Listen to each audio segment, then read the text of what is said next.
So, once again, thank you to Fabrizio and to the center, to CSMBR, for this invitation to be here today with you. And as Fabrizio said in my generous presentation, this was an idea that was born during my participation as a researcher in the project GYNAECOLOGY from 2019 to 2022, where I had not the first contact with Pliny the Elder, but a deeper contact with Pliny the Elder, especially regarding, because the natural history is such a huge work, and it's very difficult to work on all the fields that Pliny works there. But I had a deeper contact, especially regarding the medical books of natural history. And although not included in the canonical medical books of the natural history, particularly I had a deeper contact with book 7, which is especially the main source that I will be working here today, especially because I noticed that book 7, among others, but especially book 7, is used as a main source in Renaissance gynecological treatises. And from all the books of the natural history, but this is a personal opinion, but I would say is one of the most fun one can read there, because for many, many reasons, and I will give some hints here today. So without further ado, I will start my presentation. This contact with Pliny the Elder afterwards gave origin to a conference here in Lisbon. I mean, in a two-part conference. The first part was here in Lisbon in 2023 about Pliny and medicine, and the second part was held in Rome about Pliny and magic and religion. And it is with great joy that I share with you the cover of the medical part of this conference. It's about to be published in a few months. We hope to be published by Palgrave Macmillan, and is edited by my colleague in Lisbon, Paulo Garofalo, and Giorgia Ferri in Rome, and by myself. So this book comprehends, it's a study whose origin goes back to 2023 from the conference held here in Lisbon, and I hope in the future you may enjoy it as much as I do. So, Pliny the Elder's Naturalis Historia, a major work since antiquity and fundamental to many areas of knowledge, was something of a constant presence in the medical literature of the Renaissance. In his discussion of multiple medicine-related subjects throughout the 37 books of the Naturalis Historia, Pliny did not, of course, neglect gynecological and anthropological subjects. Renaissance physicians, therefore, made abundant use of it in the composition of their gynecological treatises. Book 7 of Pliny's work, in particular, seems to have been a preferred source of the writers of the Renaissance medical literature relating to women and women's conditions. As Mary Bigan notes, especially regarding the mirabilia present in Book 7, which will be used as a main source by Renaissance doctors concerning abnormalities related to the human generation, and I quote, "The most striking thing about Book 7 is that it is not in fact a survey of Mr. and Mrs. Average at all, but a tale of the unexpected, a book of human records. Thus we find, for instance, not a description of average gestation and parturition, but a series of multiple irregular terms, sexually ambiguous, monstrous, or otherwise unusual birth." Here, I aim to offer a brief portrait of the presence of Pliny's Naturalis Historia Book 7 in the gynecological treatises, the Enneas muliebris by the Italian physician Ludovico Bonaccioli, who was born in 1475 and died in 1536, and the other treatise, De uniuersa mulierum medicina, by the Portuguese physician Rodrigo de Castro Lusitano, or his Latin name Rodericus a Castro Lusitanus, who was born in 1550 and died in 1627 or 29, is discussed. By taking these two works as case studies, I hope to better understand how important the Roman naturalist was to these two authors of Renaissance gynecological literature, especially regarding wondrous cases and situations related to the generation of the human being. And I start with a small introduction of both physicians. So Ludovico Bonaccioli was born and died in Ferrara, and among his many functions, he served as the doctor of Lucrezia Borgia, to whom he dedicated his gynecological treatise. Bonaccioli was a student of Niccolò Leoniceno, professor at the University of Ferrara, and editor of De Pliny aliorumque in medicina erroribus, in which he, Leoniceno, points out the medical errors of various authors, especially regarding the taxonomy of materia medica. As has been extensively pointed out, Leoniceno paid particular attention to textual criticism of medical works with a focus on the superiority of Greek medicine over the Latin and Arabic medical traditions. This critical approach was part of a revitalization of medical knowledge and responded to a need for better access to Greek texts. Bonaccioli's only excellent work is the short treatise Enneas muliebris, which comprises, as the title suggests, 9 chapters on women's physiology and diseases. The date of publication is uncertain, but Jonathan Liboni places its first edition between 5002 and 3. In 1566, Bonaccioli's work was integrated into a compendium entitled Gynaecorum Libri, which went through 3 editions, the last one being in 1597. This compendium was naturally known among the educated classes of the time, among them the Portuguese doctor Rodrigo de Castro, who refers to it in the prologue of his gynecological treatise, first published in 603.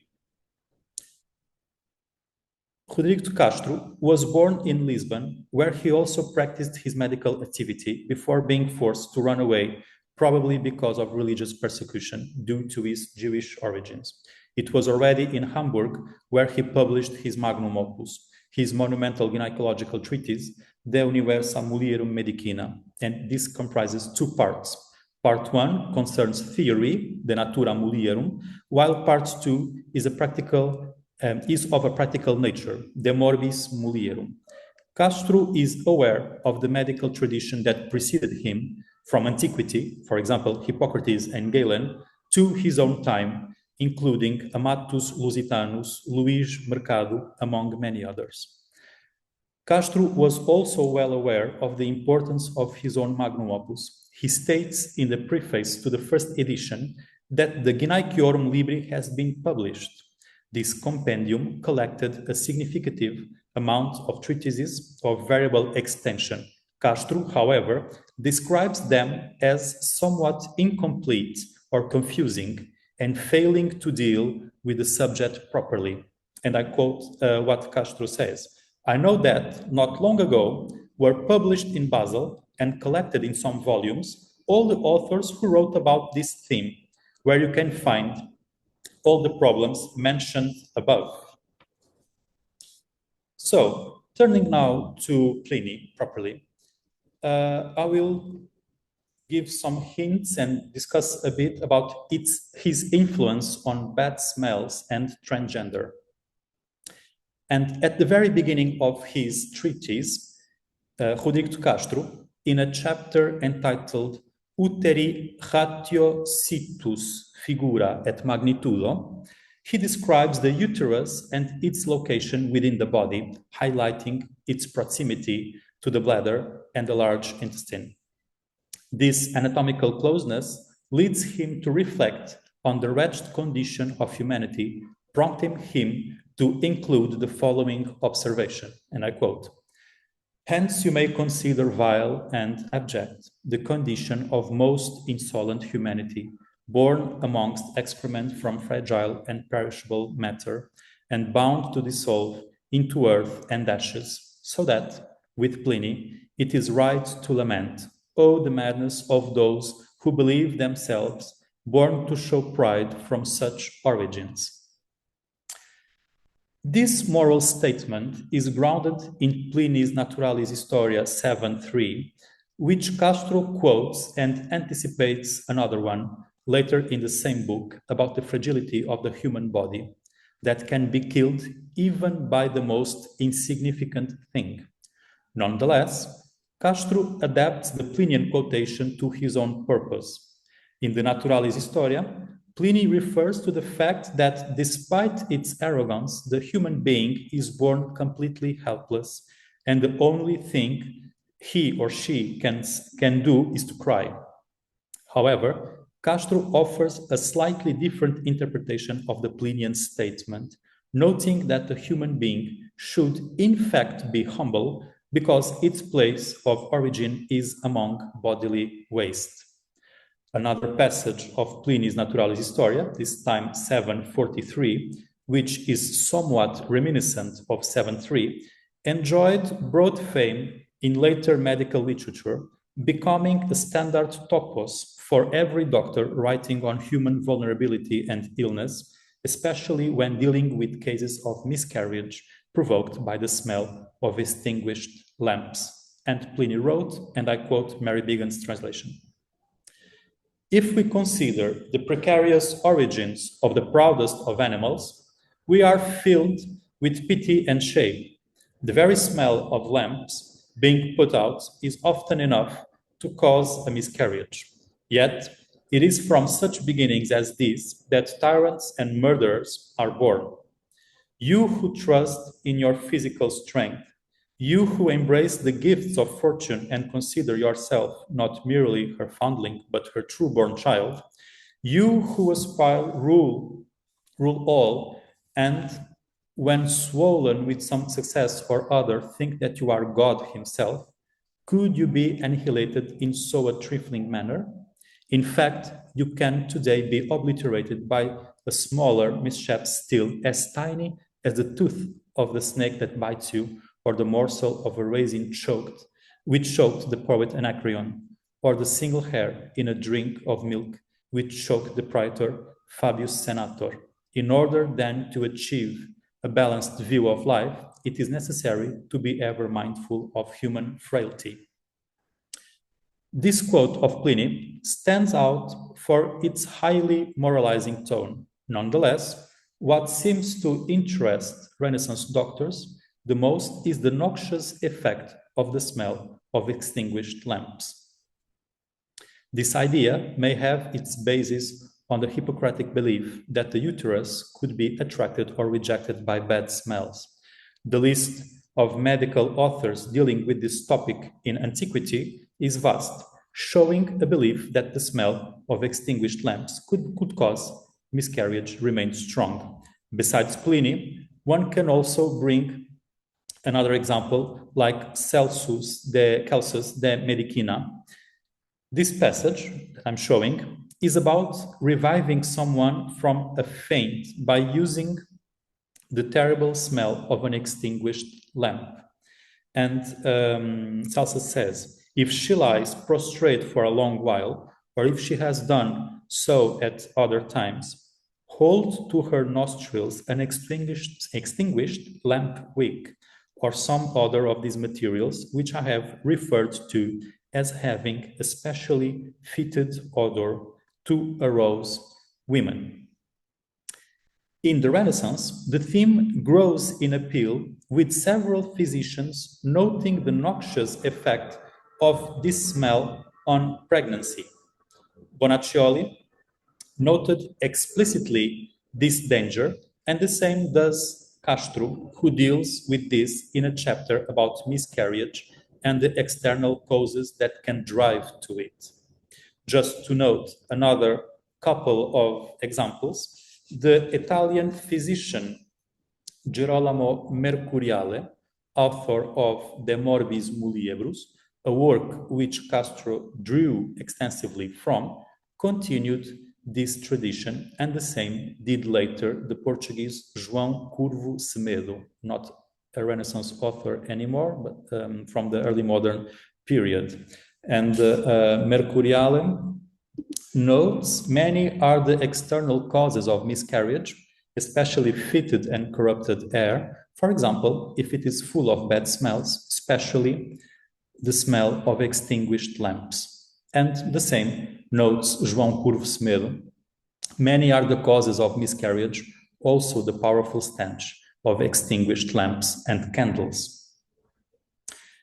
As Mary Began points out, it may also come from a popular belief that sees an analogy between the extinguished light of the lamp and the extinguished life of a human being.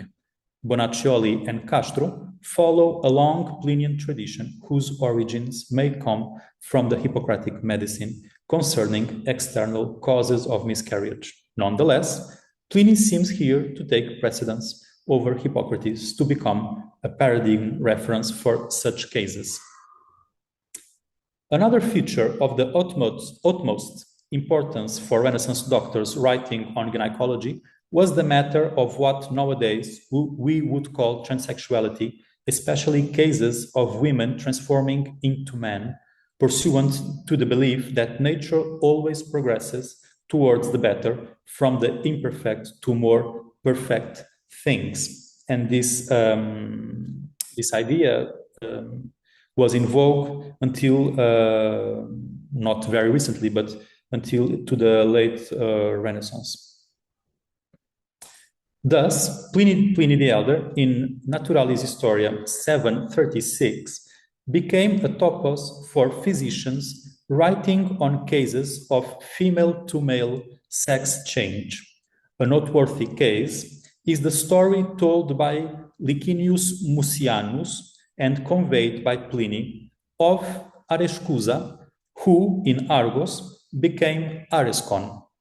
Bonaccioli, on the one hand, recalls this same story and seems to have given a strong importance to this subject, as he comments at the very beginning of his treatise that this is a very serious subject. And he notes, and I quote, "Contrarily, sometimes we are moved by the consensus of the most experienced author that although rare, women can transform into men. Of this there is no doubt, it is no fantasy. As a consequence, this comment should in no way be thought childish raving, although I think that this has pleased the gods more than any other miraculous thing." Rodrigo de Castro, on the other hand, was perhaps less interested in sex changes and their fabulous characteristics, as he does not mention any Pliny story in particular. In a marginal note, referencing to the Observationum Medicarum Hariorum Libris Septem by Johannes Schenk, where such cases are described, Castro reveals his skepticism in such stories. And he says, on this theme, Schenk has collected many stories, which we refer the reader to. But what he writes, based on the authority of others that women conceived, then were changed into men and gave birth in the other form, is completely false. This quote appears in Castro's chapter titled De Uteri Partibus, in a subchapter dealing with the question whether women can transform into men. Regardless of these tales, the Portuguese doctor offers a more scientific explanation regarding this subject, noting that the female parts which were hidden are projected outside the woman's body. To sustain this idea, Castro does not use Pliny or any of his stories, but draws from the authority of the Spanish doctor Luis Mercado concerning what is called symptoma turpidinis. This Plinian account of sex changes circulated widely amongst Renaissance doctors. For example, Amato Lusitano, who lived a few years before Rodrigo de Castro, draws from Pliny's account in his work Curationum Medicinalium Centuriae, published in 1556. In Curatio 239, titled In qua agitur de puella quandam in virum versa, so about a certain girl who was transformed into a man, Amato tells the story of a Portuguese girl named Maria Pacheca, who was transformed into a man on reaching puberty. To illustrate this, he offers a scholium quoting Pliny Natural History 736. From Amato Lusitano on, Pliny and his examples became a topic concerning this subject. Luís Mercado, who I already talked about, notes the same examples in his work De mulierum affectionibus, published in 1579, in a section discussing cases of enlarged clitoris. He remarks, and I quote, "I hold that this is the condition that makes physicians think that women transform into men." This sort of Plinian story is also mentioned in works outside the gynecological field. For instance, Martin Antoine Del Rio, from the 15th and 16th century, in a book entitled Disquisitionum Magicarum Libris Sex, whose Quaestio 22, titled An Magicis Artibus Opera Daemonum Sexus Mutari Queat, is dedicated to transsexuality, thus giving another proof of the Plinian transversality. As Shannon Henderson notes on the story that Arascusa got married after becoming Arascon, and I quote, "These examples suggest that the sudden appearance of male genitalia pushes these individuals decidedly over the gender boundary from female into male, rather than being somewhere in the middle. They live fully as a man, performing all the actions to which men are entitled." Pliny is thus sometimes regarded with more mistrust than other ancient authorities. Renaissance physicians used this skepticism to reinforce their own contemporary experiences in similar cases. While Pliny attests that such rare cases can exist, his reports could be seen as either curiosities for their strangeness or as a remnant of knowledge and beliefs already falling out of use by the Renaissance. Also, probably the lack of contemporaneous situations, as these could lend the return to the Plinian basis. I will now turn to Pliny's influence on the menstrual blood. In Naturalis Historia 764, Pliny appears again as auctoritas in Bonaccioli's section of the Enneas muliebris, dedicated to menstruation and its wondrous aspects. This perhaps represents folk superstition regarding menstrual blood, highlighting its negative effects. Bonaccioli takes up the Plinian description of the effects of menstrual blood, namely its influence on the environment, on crops, for example, and even on mirrors, as did Nicolas de la Roche in his De Morbis Mulierum Curandis Liber. Paraphrasing Pliny, Naturalis Historia 2877, Bonaccioli states that ex ipsis mensibus dira et infanda prisci vaticinantur, and continues to make use of the Naturalis Historia in his discussion of menstrual blood without making this reference explicit. However, Bonaccioli seems to mix passages from Pliny's books 7 and 28, using a kind of cento technique, a common practice among Renaissance physicians who worked together material from different sources without acknowledging their provenance. Castro, in turn, provides a good example in his chapter entitled Sola coppia menstruum sanguinam peccare eodemque infantem in utero nutriri. He notes many of the same, in this chapter, he notes many of the same effects attributed to menstrual blood as Pliny did, which were earlier repeated by Bonaccioli. However, readers will find no reference to Castro's sources.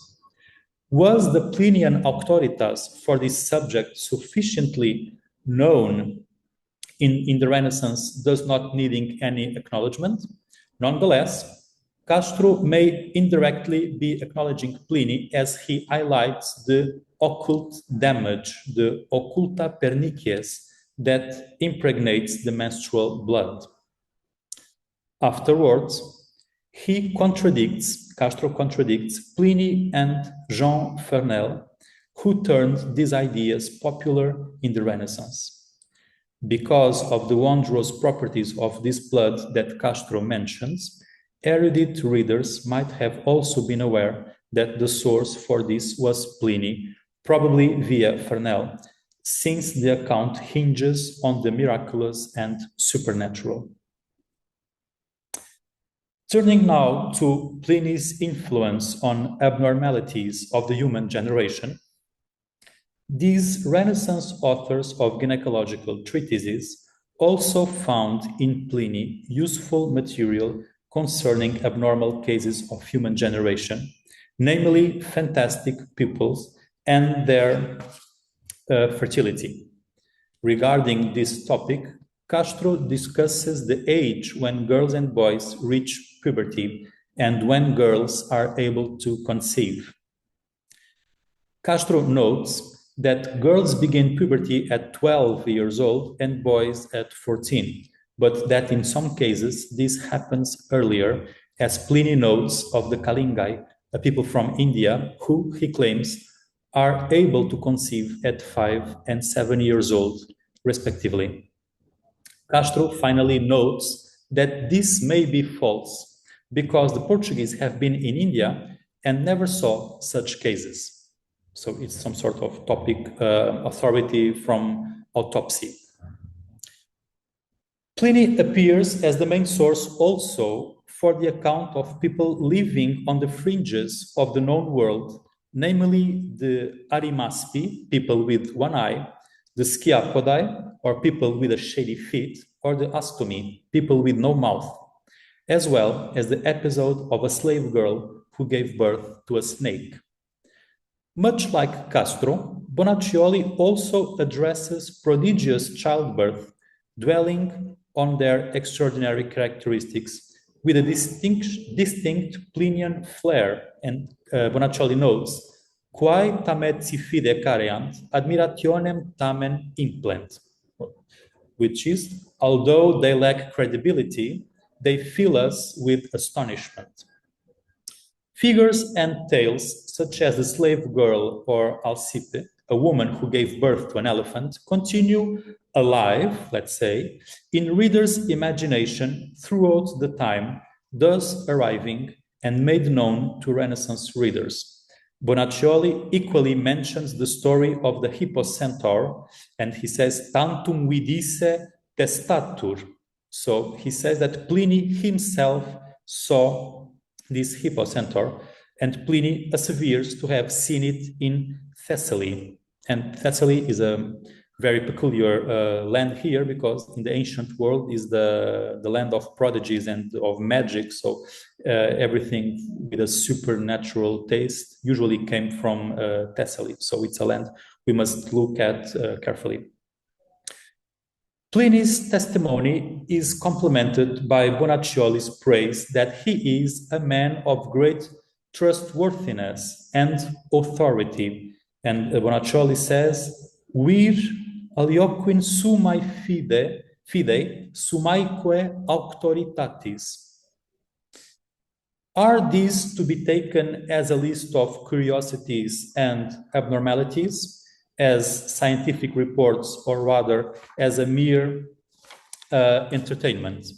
Here, Pliny seems to be used more as a source of curiosities, as a testimony of ancient oddities, which physicians like Castro tend to point out as some sort of nonsense. The use of Pliny as a source for monsters and monstrous stories to illustrate Renaissance physicians' accounts reveals a taste for these specific features dating back to classical antiquity. These were the scientific knowledge available. At the same time, this knowledge preserves names and stories that would have otherwise been lost. This can be witnessed once more when Castro discusses the case of people who have supposedly died from excessive intercourse, and he calls them venere consumpti, and mentions the examples from antiquity of, for example, Cornelius Gallus, probably the father of the poet Gallus, Virgil's friend, and a certain Quintus Hetereus, followed by contemporary men.